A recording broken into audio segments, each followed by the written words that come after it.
Hello family, Ram Ram प्रणाम। मैं चंचला देवी अपने चैनल में आपका स्वागत करती हूँ। माता रानी का गीत गाऊंगी। अच्छा लगेगा तो लाइक सब्सक्राइब कमेंट करिएगा।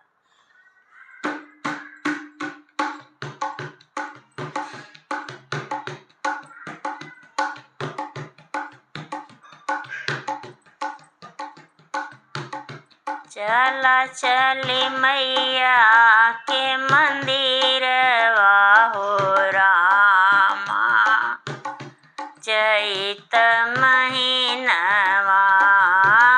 चला चली देवी दर्शनवा हो रामा, चैत महीनवा।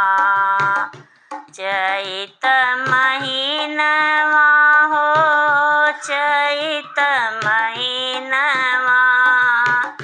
चला चली मैया के भवनवा हो रामा, चैत महीनवा। चला चली मैया के भवनवा हो रामा, चैत महीनवा। सब कोई मांगेला आन धन सोनवा, सब कोई मांगेला आन धन सोनवा। हम मांगी देवी दर्शनवा हो रामा, चैत महीनवा। हम मांगी देवी दर्शनवा हो रामा, चैत महीनवा। चला चली मैया दर्शनवा रामा, चैत महीनवा। सब कोई मांगेला महल अटारी, सब कोई मांगेला महल अटारी। हम मांगे टूट ही मड़ैया हो रामा, चैत महीनवा। हम मांगे टूट ही मड़ैया रामा, चैत महीनवा।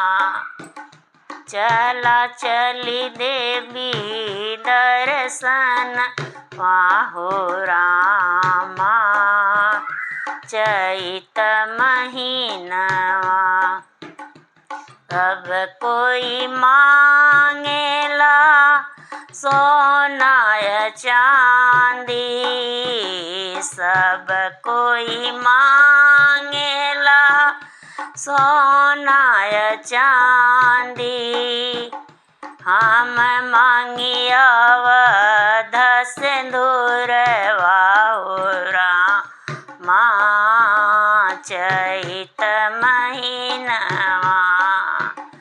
हम मांगी अवध सिंदूरवा रामा, चैत महीनवा। चला चली देवी के भवनवा रामा, चैत महीनवा। चला चली देवी के भवनवा रामा।